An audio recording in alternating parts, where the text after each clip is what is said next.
¿Cómo estás? Te saluda tu amigo Mauricio Pérez. Muy felices Pascuas de Resurrección. Bienvenido a tu programa Pasión por el Evangelio. Es un placer para mí estar contigo en esta ocasión en que celebramos ya el segundo domingo de Pascua, un domingo muy importante, un domingo muy entrañable porque celebramos justamente la misericordia. Este es el domingo de la misericordia y como veremos en nuestro análisis del Evangelio de hoy, es el domingo de la misericordia porque es en este domingo cuando Jesús, después de haber resucitado, instituyó el sacramento de la misericordia, que es el sacramento de la reconciliación. Y en esta ocasión vamos a estudiar el Evangelio que leemos en la Santa Misa, como es costumbre en este programa, y es muy interesante porque vamos a ver dos episodios que resultan importantes para nuestra fe. Por un lado vamos a ver la institución del sacramento de la reconciliación y después vamos a ver aquel episodio en que Jesús se aparece a Tomás, uno de los apóstoles que al principio parecía muy valentón, pero que a la hora de la hora pues no tiene fe. ¿A qué se debe que no tenga fe? Vamos a tratar de entender qué fue lo que sucedió con Tomás. Eso es lo que haremos aquí en nuestro programa del día de hoy.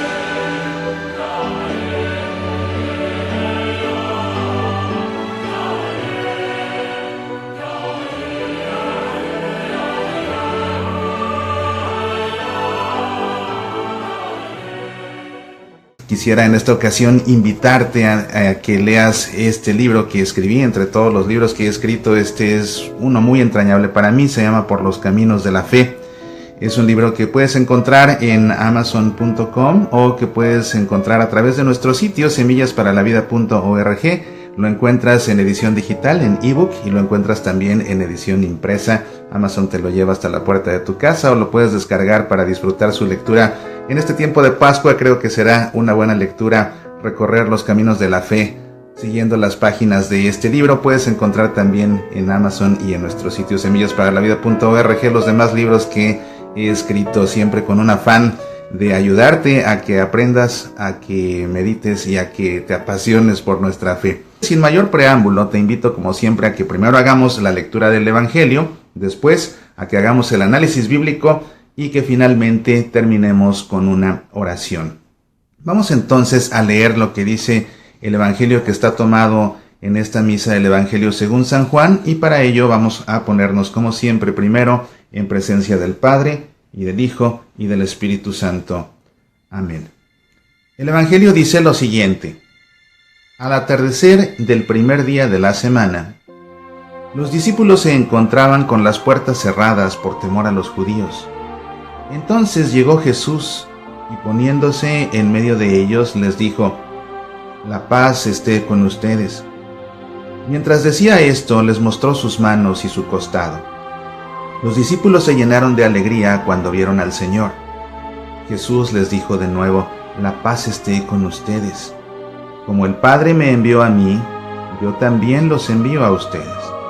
Al decirles esto, sopló sobre ellos y añadió: reciban el Espíritu Santo. Los pecados serán perdonados a los que ustedes se los perdonen y serán retenidos a los que ustedes se los retengan.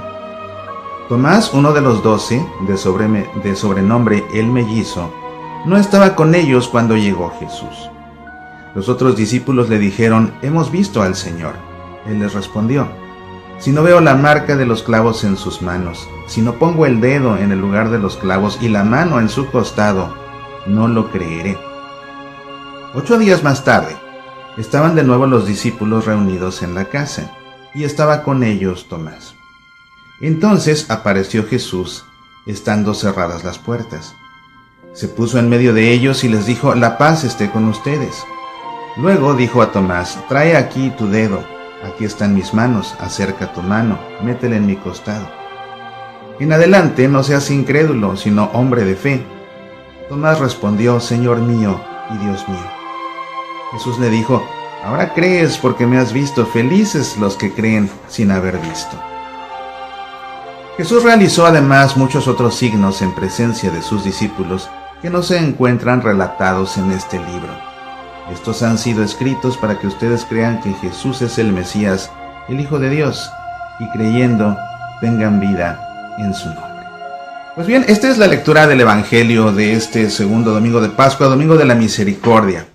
Es el Domingo de la Misericordia porque, como te digo, se lee la institución del sacramento de la misericordia, el sacramento del perdón, el sacramento de la reconciliación, el sacramento de la penitencia, como le quieras llamar. Y bueno, pues también en esa misma línea de reflexión acerca de la misericordia es que el salmo responsorial es justamente el Salmo 117, que dice: den gracias al Señor porque es bueno. Alguna traducción, tal vez en la misa, tú te lo encuentres en tu hojita o te lo encuentres en tu misal traducido como: den gracias al Señor porque es bueno, porque es eterno su amor. Esa fue la traducción litúrgica. Y después vas a ver que dice: que lo diga el pueblo de Israel, es eterno su amor, que lo diga la familia de Aarón, es eterno su amor, que lo digan los que temen al Señor, es eterno su amor.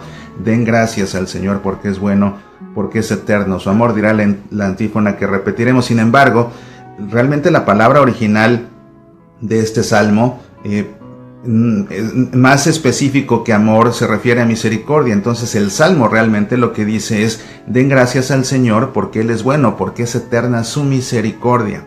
Y entonces dirá el salmo: que lo diga el pueblo de Israel, es eterna su misericordia, que lo diga la familia de Aarón, es eterna su misericordia, que lo digan los que temen al Señor, es eterna su misericordia. Pues ahí tienes, esta es la razón de que se celebre el Domingo de la Misericordia. Ya más adelante, pues Juan Pablo II le habría de dar todo este sentido de esta gran fiesta en la que celebramos toda la divina misericordia, apoyándose por supuesto en aquella revelación que le dio Jesús a Santa Faustina Kowalska. Vamos entonces a hacer el análisis de la perícopa del Evangelio y, como siempre, vamos a ir versículo por versículo desmenuzándolo para poder extraer hasta la última gota de la riqueza que contiene esta bellísima perícopa, que contiene dos historias diferentes. Esta perícopa que leemos contiene dos historias, nuevamente. Por un lado, las dos suceden en domingo. La primera sucede el domingo de la resurrección, la segunda sucede hoy, o bueno, este domingo, es decir, 8 días después. Las dos suceden en contextos similares. Están los apóstoles encerrados. La primera ocasión están encerrados por miedo a que los arresten. La segunda ocasión están ya congregados celebrando, en una celebración litúrgica. En medio de los apóstoles Jesús se aparece a los dos, en las dos ocasiones los saluda igual. Son estructuras muy similares, son estructuras paralelas las de estos dos relatos. Sin embargo, cada una tiene un propósito muy diferente. En una pues será instituir el sacramento de la reconciliación, en la otra será resolver el problema de fe de Tomás el apóstol, un problema de fe que seguramente aquejaba a muchos cuando eran catequizados por los apóstoles, a muchos allá en los primeros tiempos, pero que a fin de cuentas ese problema de la fe sigue afectando a muchos hoy en día. Así que conviene entender estos pasajes del Evangelio para poder pues ver cómo resolver nuestros problemas de fe si es que acaso los tenemos. Entonces, lo primero que dice el Evangelio es que al atardecer del primer día de la semana, y esto se refiere al domingo de la resurrección, el primer día de la semana, es decir, el domingo, nosotros por nuestra fe afirmamos que Jesús resucitó al tercer día, después de que murió. Y una duda común que asalta a las personas de nuestros tiempos es decir, bueno, a ver, si Jesús murió en viernes, y resucitó al tercer día y resucitó en domingo, entonces pues viernes, sábado 1, domingo 2, entonces ¿dónde queda el tercer día? Debió resucitar en lunes, pero la tradición muy fuerte dice que resucitó en domingo, el Evangelio dice que resucitó en domingo, el primer día de la semana. Entonces, en Semana Santa, por cierto, estaba escuchando un programa de radio, no era un programa católico, invitaron a un pastor evangélico a que hablara acerca de los misterios de la redención, y él decía que Jesús realmente fue crucificado en jueves, porque solo así le salían las cuentas de viernes primer día, sábado domingo, sábado segundo, domingo tercero. No, lo que pasa es que nosotros, en verdad, Jesús fue crucificado en viernes y resucitó en domingo. Lo importante es que nosotros estamos acostumbrados a contar desde el cero. Contamos desde el cero, entonces por eso para nosotros sería viernes de crucifixión, sábado primer día, domingo segundo. No, pero así es como contamos nosotros. Como contaban ellos contaban a partir del 1 porque no conocían el cero. Acuérdate que no todas las culturas trabajaban con el número 0. Los hindúes, por ejemplo, trabajaban con el 0. Los mayas trabajaban con el 0, pero no todos trabajaban con el 0. De modo que ellos empezaban a contar desde el día 1. Entonces así, para ellos el viernes era el día 1, el sábado era el día 2, el domingo era el día 3. Y ahí tienes por qué Jesús resucitó entonces al tercer día, ¿verdad? Pero aparte, fíjate que tiene una importancia muy fuerte, que además queda patente aquí en el Evangelio según San Juan. ¿Por qué Jesús pasó 3 días? Pasó 3 días antes de resucitar. Fíjate que era importante que pasaran 3 días para dejar claro que estaba más que muerto, estaba bien muerto. Porque qué tal que resucita al día siguiente y a lo mejor alguien dice, no, pues estaba en coma y luego regresó. O el hecho de que Jesús haya permanecido 3 días da ya la certeza de que estaba bien muerto, que a nadie le quepa duda que estaba bien muerto. Pero también hay una cuestión muy importante. La cuestión es que Jesús resucita al tercer día, no al cuarto, ni al quinto, ni al sexto. ¿Y por qué no? Porque Jesús realmente resucita con un cuerpo glorioso que no conoció la corrupción.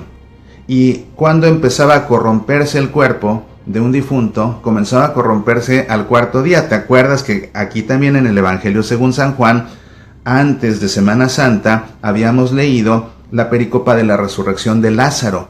Y Lázaro, cuando Jesús va a Betania, a donde se encuentra sepultado Lázaro, Lázaro ya llevaba ¿cuántos días sepultado? 4.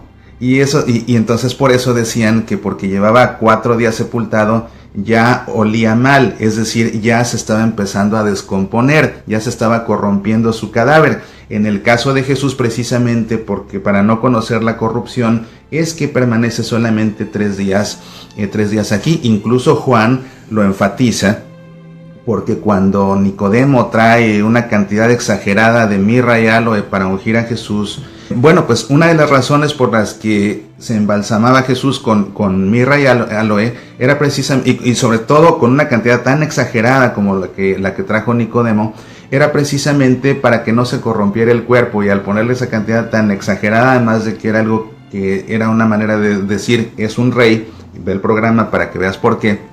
Además de eso, esa cantidad tan exagerada era precisamente para evitar que se corrompiera. Entonces, de esa manera se enfatiza que Jesús, su cuerpo no conoció la corrupción.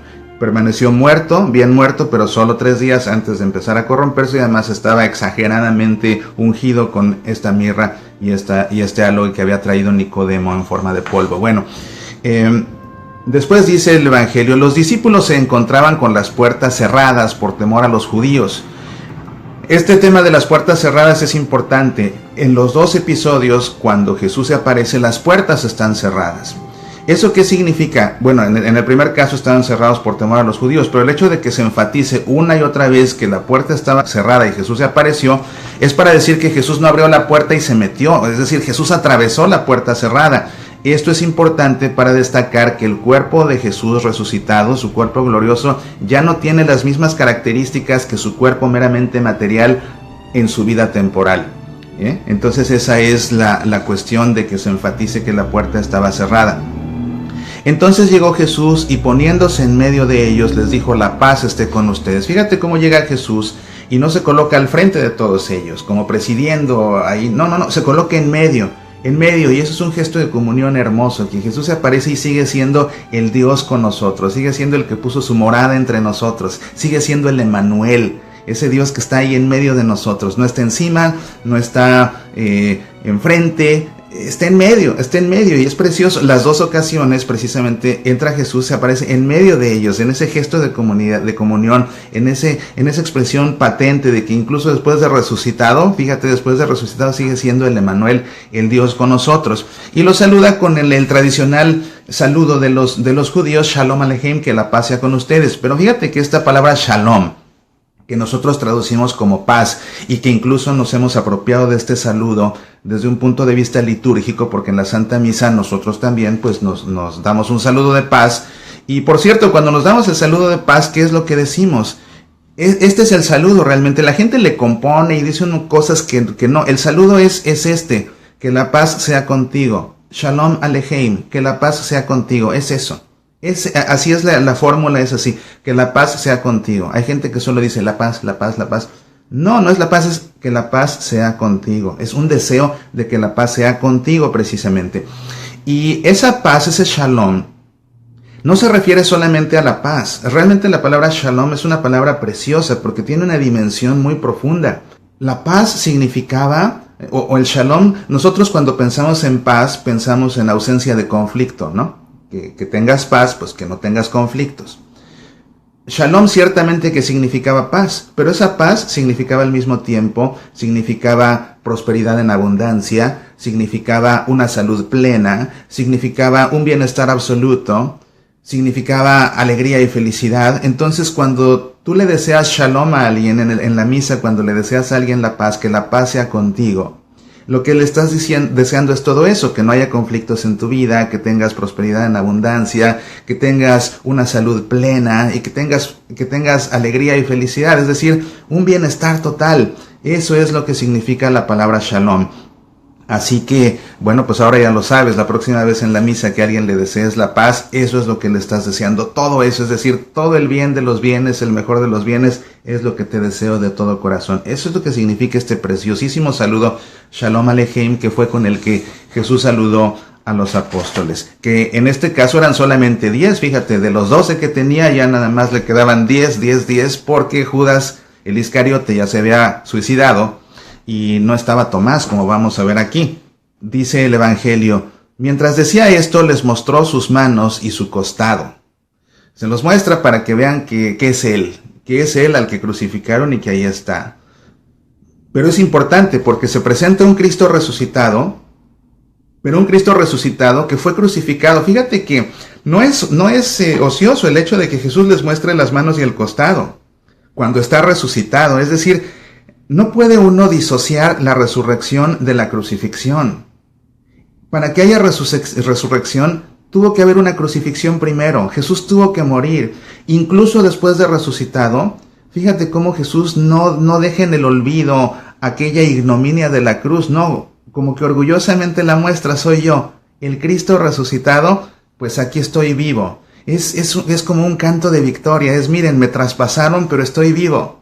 No pudieron conmigo, la muerte no pudo conmigo, vencí incluso a la muerte y estoy vivo. Vean, soy yo, el crucificado que ha resucitado. Y ese es el Cristo en el que nosotros creemos. Creemos no solamente en el resucitado, creemos en el Cristo crucificado que fue resucitado. Y qué importante y qué simbólico que Jesús, cuando se presenta a los apóstoles después de resucitar, les deja ver, soy el crucificado que ha resucitado, no solamente el resucitado. Hay gente que le tiene miedo a la crucifixión. Muchas de las iglesias evangélicas no soportan la cruz. En sus templos no tienen una sola cruz. Les aterra la cruz, no quieren voltear a ver la cruz. Solamente quieren al Cristo crucificado. Fíjate que incluso hay parroquias católicas acá en Estados Unidos donde no hay cruz, no te encuentras la cruz en el altar y tiene por fuerza que haber una cruz en el altar porque la Santa Misa es la celebración del sacrificio del Señor por nosotros. Entonces, para que haya sacrificio tiene que haber una cruz, tenemos que ver un Cristo crucificado y acá lo quitan en algunas iglesias o en muchas iglesias incluso porque les da miedo ver al Cristo crucificado. Les da miedo ver al Cristo crucificado. La otra vez me comentaba un amigo de una parroquia, que no voy a decir su nombre por prudencia, por supuesto, pero me comentaba, era una parroquia donde no había Cristo crucificado en el altar. Hasta que finalmente el sacerdote, pues puso el Cristo crucificado en el altar en contra de mucha gente que protestó. Bueno, puso el Cristo crucificado en el altar y amenazaron con irse de la parroquia porque había un Cristo crucificado. Hazme el favor. Por eso es por lo que Pablo después escribiría, ¿verdad? Predicamos a un Cristo crucificado. Es locura para los gentiles, eso es absurdo. Pero para nosotros ese es el motivo de nuestra fe, el Cristo crucificado, y predicamos a un Cristo crucificado, y Jesús mismo se presenta resucitado, pero como el que fue crucificado. Fíjate qué importante es esto. Qué importante es realmente esto, que no te dé miedo el Cristo crucificado, al contrario. Yo creo que precisamente parte de la relajación en los criterios morales de muchos cristianos en nuestros tiempos, y cuando digo cristianos digo todos, incluyendo a los católicos, por supuesto, se debe precisamente a la falta de respeto que se le tiene ya a la cruz, a la falta de consideración que se le tiene a la cruz, al temor que se le debe tener a la cruz. No de miedo, sino de temor a Dios, ¿verdad? Quienes crecimos en América Latina y estábamos acostumbrados a ver esas imágenes de Cristo crucificado y ensangrentado, Oye, ¿cómo no va a ser uno reverente ante un Cristo que se está desangrando por uno y que desde muy pequeño uno lo ve? Desde muy pequeño uno lo ve y se acostumbra uno a ello y le tiene respeto. En cambio, cuando quieres quitar al Cristo crucificado, te quedas con una crucifixión muy hermosa, muy limpia, muy prístina, se pierde el verdadero sentido del sacrificio del Señor, ¿verdad?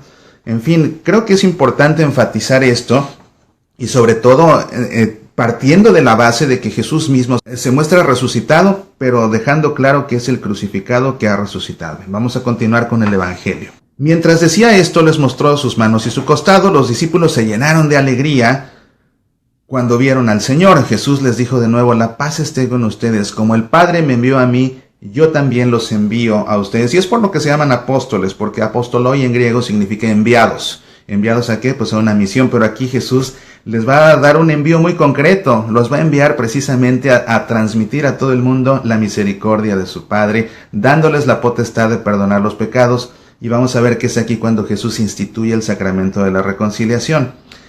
Al decirles esto, sopló sobre ellos y añadió: reciban el Espíritu Santo, los pecados serán perdonados a los que ustedes se los perdonen y serán retenidos a los que ustedes se los retengan. Fíjate cómo para poder Jesús instituir el sacramento de la reconciliación, primero debió morir por nuestros pecados y después resucitar. Y hasta que termine ese misterio de la redención, entonces ya puede instituir el sacramento de la reconciliación. Para que podamos ser perdonados, entonces es prerequisito que Jesús resucite y es prerequisito que Jesús muera en la cruz por nosotros. Otra razón para no tenerle miedo a la cruz, sino al contrario, para estarle agradecido, fue el precio que pagó Jesús para que nuestros pecados puedan ser perdonados. Cada vez que vamos al confesonario y el sacerdote confesor nos absuelve en el nombre del Padre y del Hijo y del Espíritu Santo, ese perdón que recibimos, el precio por ese perdón fue justamente la cruz de Jesús, algo que no debemos olvidar. Tomás, uno de los 12, de sobrenombre el Mellizo, no estaba con ellos cuando llegó Jesús. Como te digo, nada más había 10 en esa ocasión. ¿Dónde estaba Tomás? Ve tú a saber. Tomás dice aquí que su sobrenombre era el Mellizo, o el Dídimo también. Si lees el Evangelio vas a ver que le llaman el Dídimo. Dídimo significa precisamente mellizo, gemelo. ¿De quién era hermano gemelo? No tenemos idea. No tenemos la menor idea. Pero fíjate que este Tomás, el incrédulo de los apóstoles, y bueno, él es el incrédulo, pero porque él no estuvo, ¿verdad? Hay que ver qué tal que es otro el que no está cuando se les aparece y se lo cuentan. A lo mejor reacciona igual, o muy probablemente hubiera reaccionado igual. Entonces, pues el que paga aquí los platos rotos de parecer el incrédulo es Tomás, porque tuvo la mala suerte de no estar ahí. O quizás, bueno, todo era parte del plan de Dios para después dar una enseñanza que fue muy importante. Pero el caso es que Tomás no estaba ahí, pero antes a Tomás lo habíamos visto como un apóstol muy valiente. Justamente cuando le avisan a Jesús que muere Lázaro y Jesús decide ir a resucitarlo, tiene para ello que ir a Betania. Y el problema es que los apóstoles no querían que regresaran a Judea porque habían estado ahí unos meses atrás y por poco matan a Jesús y a ellos también a pedradas, por poco los lapidan. Entonces no querían ya regresar y tratan de disuadir a Jesús: no vayas porque nos van a matar a pedradas. Pero Tomás es precisamente el que pone el punto final a la discusión y él dice: vamos a morir nosotros también por él. O sea que Tomás es el que motiva a los apóstoles a que vayan con Jesús de vuelta a Judea. Y con esa gallardía, incluso con esa decisión y determinación, vamos a morir por él también. ¿Pues qué? Bueno, pues ese pues que resulta que a la hora de la hora se echa a correr junto con todos cuando arrestan a Jesús y mira pues que ahora va a tener problemas de fe también aquí. Entonces, qué interesante, ¿no? Ver cómo con nuestras propias fuerzas somos más valientes de lo que pensamos, somos más fieles de lo que creemos, tenemos más fe de la que suponemos por nuestras propias fuerzas. Pero realmente, cuando nos quedamos solos con nuestras propias fuerzas, ni somos tan valientes como presumimos, ni tenemos tanta fe como suponíamos. Necesitamos para ello de la gracia de Dios. Entonces vemos aquí que dice el Evangelio, pero no, espera, algo importantísimo de Tomás también, qué bueno que me acordé. Fíjate cómo Tomás es el que motiva a los apóstoles para que se decidan ya a ir con Jesús a Betania, y en Betania, ¿qué va a hacer Jesús? Va a resucitar a Lázaro. Entonces, fíjate cómo Tomás fue testigo de la resurrección de Lázaro. Tomás fue testigo de la resurrección de Lázaro. Y a pesar de haber visto algo tan prodigioso como la resurrección de Lázaro, a pesar de eso, no creyó Tomás cuando le dijeron que Jesús había resucitado y se les había aparecido. Fíjate qué interesante. O sea, incluso habiendo visto algo tan prodigioso, eso no le bastó para creer quién era Jesús. Los otros discípulos le dijeron a Tomás: hemos visto al Señor. Él les respondió: si no veo la marca de los clavos en sus manos, si no pongo el dedo en el lugar de los clavos y la mano en el costado, no lo creeré. Es decir, la incredulidad de Tomás es total, porque ni siquiera dice hasta no ver, no creer. No es hasta no ver, no creer. Para Tomás es hasta no ver y no tocar y no meter incluso en la mano, no creo. O sea, no les creo. Se va al extremo. ¿Ves? No es hasta no ver, no creer. Para Tomás es hasta no ver y no tocar y no meter la mano, no creo. 8 días más tarde, estaban de nuevo los apóstoles reunidos en la casa y estaba con ellos Tomás. Ahora sí estaban ya los 11.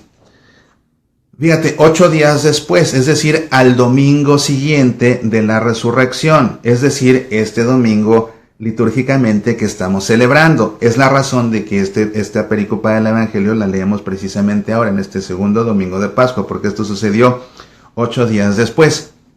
Pero fíjate lo que dice aquí, dice que estaban de nuevo los discípulos reunidos, pero la palabra es más bien congregados. Entonces estaban congregados en asamblea, es decir, estaban congregados en asamblea litúrgica. Ya desde que ven que Jesús resucita en domingo, al siguiente domingo se reúnen a celebrar ¿qué? A celebrar precisamente la resurrección. Así que nuestras congregaciones litúrgicas tienen su origen desde el principio. Ya desde el principio es ese domingo en que la iglesia se congrega a celebrar el misterio de la redención. Y por supuesto que para que haya resurrección tiene que haber crucifixión, y como ya te he dicho en otras ocasiones, para que haya crucifixión tiene que haber última cena.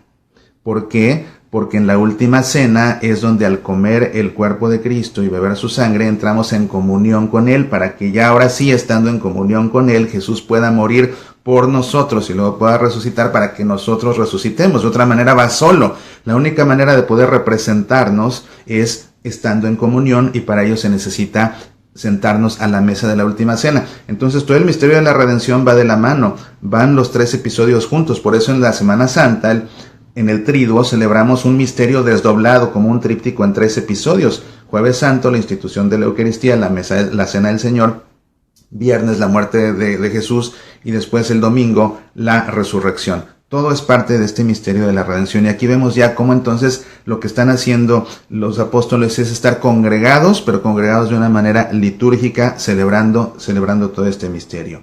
Y por supuesto la celebración litúrgica de todo este misterio va a ir madurando, va a ir tomando forma, ¿verdad? Primero la emoción era celebrar que este día se nos apareció, celebrar que este día resucitó. Van ellos entendiendo el misterio, van entendiendo que todo va siendo parte de lo mismo, y entonces así empiezan a incorporar la fracción del pan como Jesús les había dicho, ¿verdad? Pero bueno, este es entonces aquí la primera congregación en el Evangelio según San Juan. Podríamos decir que esta sería la primera misa, la primera liturgia que se celebra 8 días después de la resurrección. Entonces apareció Jesús, estando cerradas las puertas. Otra vez se enfatiza lo de las puertas cerradas, al igual que en el pasaje paralelo de antes, para dar a entender que el cuerpo de Jesús resucitado es un cuerpo glorioso distinto en características del cuerpo en su vida temporal. Ya Jesús no tiene que abrir la puerta, es capaz de atravesarla. Se puso en medio de ellos nuevamente en ese gesto de comunión, el Emmanuel, el Dios con nosotros. Y ves cómo en las 2 veces que se aparece Jesús hace exactamente lo mismo, y va y se pone, o sea, para enfatizar que siempre Jesús seguirá siendo el Dios con nosotros, el Emmanuel, el que está entre nosotros. Se puso en medio de ellos y les dijo: la paz esté con ustedes, igual que la otra vez. Luego dijo a Tomás: trae aquí tu dedo, aquí están mis manos, acerca tu mano, métela en mi costado. Tomás, ya me imagino la reacción, cuando vio que sí, primero la reacción, la emoción de verlo resucitado, independientemente de lo que los demás digan. Lo primero debió ser una reacción de asombro, de anonadamiento, incluso de miedo, ¿verdad? Cuando ven que se le aparece Jesús y se da cuenta que está vivo. Además de la reacción de, uy, tenían razón, ya quedé mal contra todos, enfrente de todos. Si es que acaso eso le importó tantito, porque ante esta emoción, pero seguramente que algo que sí debió impactar a Tomás es que Jesús, sin que nadie le dijera, sabía la condición que había puesto. Y por eso es por lo que le dice, ¿verdad? Le dice, trae aquí tu dedo, aquí están mis manos, acerca tu mano, métela en mi costado, es lo que querías, ¿no? Pues aquí estoy. Y le dice Jesús, en adelante no seas incrédulo. Y no lo regaña Jesús, seguramente se lo dijo con una sonrisa de oreja a oreja y con todo el cariño del mundo. En adelante no seas incrédulo, sino hombre de fe. Tomás respondió, Señor mío y Dios mío. Esta reacción de Tomás, Señor mío y Dios mío, es la expresión de fe más importante del Evangelio según San Juan. Señor mío y Dios mío. Y a fin de cuentas es también la expresión de fe más importante del cristianismo. ¿Por qué?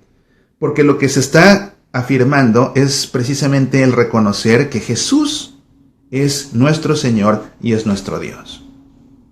En eso consiste el cristianismo en esencia, en reconocer que Jesús no es un gran líder, no es un gran maestro, no es el creador de una filosofía hermosa. No. Jesús, para los cristianos, es nuestro Señor y nuestro Dios.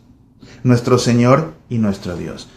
Pero esto va asociado con lo que Jesús nuevamente se muestra. Fíjate, Jesús nuevamente se muestra resucitado, como lo hizo el domingo de la resurrección.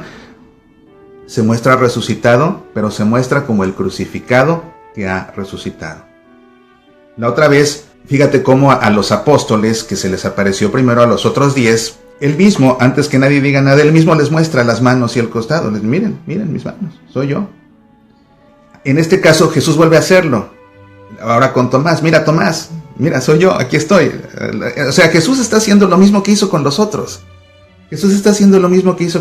La cuestión es que aquí era Tomás el que lo había puesto como condición, pero Jesús, si te fijas, procede igual. Están congregados los apóstoles con la puerta cerrada, Jesús se aparece, se pone en medio, les dice, la paz sea con ustedes, y les muestra las manos y el costado. ¿Te das cuenta? Es lo mismo. Nada más que la otra vez fue a todo el grupo de apóstoles, ahora es solamente a este. Pero lo que importa es ver cómo nuevamente Jesús, el resucitado, es el que fue crucificado primero, y Jesús se les vuelve a mostrar como el crucificado que ha resucitado. En un caso un grupo, en este caso una persona, pero Jesús no disocia la crucifixión de la resurrección. El que resucitó es el que fue crucificado. Y eso es nuevamente importante para nuestra fe, porque ¿a quién le está diciendo Tomás, Señor mío y Dios mío? Jesús, fíjate todo lo específico que llega a ser esto, y ahí es donde se entiende la profundidad. Tomás, ¿a quién le está diciendo Señor mío y Dios mío? A Jesús, sí, pero a Jesús el resucitado, sí, pero se lo está diciendo al Jesús que fue crucificado y que ha resucitado. Ese Señor mío y Dios mío es el Jesús que fue crucificado y que ha resucitado. Es todo junto. ¿A quién reconozco como mi Señor y como mi Dios? Al Jesús que crucificaron y que resucitó. Ese es el Jesús en el que creemos. Es el que es nuestro Señor, es el que es nuestro Dios, el que crucificaron y que resucitó. No Jesús a secas, no el resucitado, no el crucificado, es todo junto. Jesús, el que crucificaron y que ha resucitado, es ese, el Señor mío y el Dios mío. Y tan importante es esta afirmación de fe, que te digo, esa es la afirmación de fe que nos define como cristianos finalmente, que por eso en la consagración en la Santa Misa, cuando el sacerdote muestra la hostia consagrada y muestra el cáliz consagrado, nosotros en nuestro interior, en secreto, decimos en ese momento, igual que Tomás, Señor mío y Dios mío. Eso es lo que tú debes decir cuando el sacerdote eleva la hostia y cuando eleva el cáliz. Y bueno, hablando un poquito de liturgia, cuando el sacerdote las eleva la hostia y eleva el cáliz, las eleva para mostrarlas. Y las muestra para que las veamos. Es lo que dice el misal, que el sacerdote las muestra, ¿verdad? Entonces las muestra para ser vistas. En el momento en que el sacerdote eleva la hostia consagrada y el cáliz consagrado, no debemos bajar la mirada, debemos al contrario verlo para ser testigos verlo y entonces en nuestro interior decir como Tomás, Señor mío y Dios mío. Y cuando digas ese Señor mío y Dios mío, piensa todo esto que te estoy diciendo, Señor mío y Dios mío. Tú que eres el que fue crucificado y que ha resucitado, eres el Señor mío y el Dios mío. Reconoce toda esa realidad cuando el sacerdote eleve la hostia, cuando el sacerdote eleve el cáliz, vas a ver que la dimensión de tu fe cobrará otro sentido, será más profunda, será más veraz, te dará más firmeza a ti mismo en tu creencia y te vas a sentir todavía más cerca de Jesús al entender todo el misterio de la redención. La comunión en la última cena, la crucifixión, la muerte en la cruz y la resurrección que dejó atrás el sepulcro vacío. Jesús le dijo, ahora crees porque me has visto. Felices los que creen sin haber visto. Esta es una bienaventuranza. Felices los que creen sin haber visto, bienaventurados los que creen sin haber visto. Y bueno, pues es que fíjate cómo en este tiempo, cuando se compone el Evangelio, pues está evangelizando a la segunda generación de cristianos, no a la primera, porque la primera generación de cristianos las evangelizó Jesús mismo. Ahora son los apóstoles los que están evangelizando a personas que no conocieron a Jesús. Y de ahí que este mensaje sea tan importante desde un punto de vista catequético y que por ello quede plasmado en el Evangelio. Tú crees porque has visto, pero bienaventurados los que sin haber visto todo esto que tú estás viendo, creen. Es decir, nosotros no vimos, ni siquiera vimos a Jesús. Nosotros no vimos, tú y yo no vimos a Jesús. Menos vimos cuando lo crucificaron, menos vimos cuando resucitó. Y sin embargo creemos. Sin haber visto creemos. Jesús dice, bienaventurados los que creen sin haber visto. Maravilloso este pasaje del Evangelio de este Domingo de la Misericordia. Es hermoso como todos los pasajes que hemos estado analizando aquí, ¿verdad? Jesús realizó además muchos otros signos en presencia de sus discípulos que no se encuentran relatados en este libro. Acuérdate que en el Evangelio según San Juan, los milagros son llamados signos, porque no se quedan tanto en la parte superficial del prodigio, sino que son un signo de algo más. Por ejemplo, cuando Jesús multiplica los panes, esa multiplicación de los panes para Juan no es un milagro, es un signo de que Jesús es el pan de vida, ¿verdad? Cuando Jesús resucita a Lázaro, no es tanto el milagro de devolverle la vida a un muerto, es un signo de que Jesús es la vida eterna. Cuando Jesús cura al ciego de nacimiento, no es tanto el milagro de curar a un ciego de nacimiento, eso es un signo de que Jesús es la luz del mundo. Entonces, los milagros son signos. Entonces, así termina el Evangelio diciendo, Jesús realizó además muchos otros signos en presencia de sus discípulos que no se encuentran relatados en este libro. Estos, que sí se encuentran relatados en este libro, estos han sido escritos para que ustedes crean que Jesús es el Mesías, el Hijo de Dios, y creyendo tengan vida en su nombre. Entonces, a fin de cuentas, todos estos signos que presenta Juan en el Evangelio, que pues son siete signos, 7 milagros, y en todo caso, pues como a manera de epílogo de esos signos viene de la resurrección de Jesús, que también pues queda aquí manifestado como un signo, como un semeión, en griego semeión, un signo. ¿Todo esto es signo de qué? Pues como dice el evangelista, todo esto es signo de que Jesús es el Mesías y es el Hijo de Dios. Y dice, y creyendo, todo esto es para que crean esto, y creyendo tengan vida en su nombre. Esta expresión, y creyendo tengan vida en su nombre, me recuerda en el capítulo 3 del Evangelio según San Juan, el versículo 16, que dice, tanto amó Dios al mundo, que envió a su Hijo único, para que todo el que crea en Él no perezca, sino que tenga vida eterna. Para que todo el que crea en Él no perezca, sino que tenga vida eterna. Y así termina aquí el Evangelio diciendo, estos han sido escritos para que ustedes crean y creyendo tengan vida en su nombre. ¿Ves? Ahí encuentro yo esta relación entre este versículo 16 del capítulo 3 de Juan y este otro versículo 31 del capítulo 20 del mismo Evangelio. Pues bien, ¿Te está gustando este video? Ya estamos por terminar, pero por favor, si está gustando, no te olvides, por lo que más quieras, marca que te gusta, tanto en Facebook como en YouTube. Marca que te gusta, porque eso hace que las herramientas estas de las redes sociales le den más visibilidad para que las personas que no conocen nuestro programa lo descubran más rápidamente y lo vean, y así todo esto tan maravilloso lo podamos compartir con muchas más personas. Entonces, por favor, marca que te gusta tanto en Facebook como en YouTube. Y si estás viendo el programa en YouTube, por favor suscríbete a nuestro canal. Todo esto nos ayuda nuevamente a que el programa se disemine y así más y más personas puedan beneficiarse de estas maravillas que son pues estos análisis, ¿verdad?, del Santo Evangelio cada fin de semana. Nuevamente te invito por favor a que vayas a Amazon o a que vayas a nuestro sitio semillasparalavidad.org y pidas tu libro Por los Caminos de la Fe. Por los Caminos de la Fe, como te digo, es uno de mis libros favoritos, escrito por tu servidor, por supuesto. Y tanto en Amazon como en nuestro sitio semillasparalavidad.org puedes también encontrar el resto de los libros que con mucho cariño he escrito. Bien, pues ¿qué te parece si, como siempre, todo esto que hemos aprendido lo recogemos en nuestro corazón? Y ahí, desde ahí, le respondemos al Señor que tanto ha tenido que decirnos, elevando ahora a nosotros una oración. Para ello, como siempre, te invito a que por un momento cierres tus ojos, pongas tu mano sobre tu corazón y en tu interior hagas eco a estas palabras. Ábrenos, Señor, las puertas para que entremos y creamos en ti. Ábrenos, Señor, las puertas para que no tengamos miedo de creer en ti. Ábrenos, Señor, las puertas para que veamos el horizonte del cielo. Ábrenos, Señor, las puertas para que dejemos de lado nuestras dudas. Ábrenos, Señor, las puertas para que vivamos en ti. Ábrenos, Señor, las puertas y entra así en nuestros corazones. Ábrenos, Señor, las puertas para que podamos así descubrirte.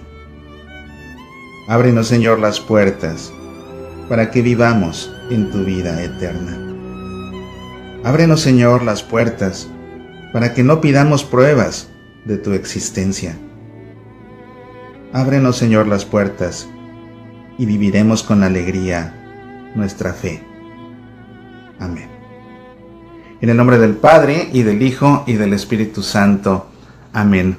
Te agradezco como siempre el favor de tu atención. Recuerda que tenemos una cita todos los fines de semana aquí en tu programa Pasión por el Evangelio, y también tenemos una cita todos los días en semillasparalavidad.org o en tu estación de radio católica. Me ha dado mucho gusto pasar este rato contigo reflexionando acerca de la palabra de Dios a propósito de este hermosísimo Domingo de la Misericordia. Deseo que Dios derrame toda su misericordia sobre ti y sobre los tuyos, y por favor, a todas las personas que te encuentres en este día, dirígeles una sonrisa, que a través de tu sonrisa puedan tener un atisbo de la gran misericordia que Dios tiene para los demás y que Él sabe dispensar a través de sus hijos. Nos vemos aquí la próxima semana. Que Dios te llene de bendiciones. Apasionate por nuestra fe.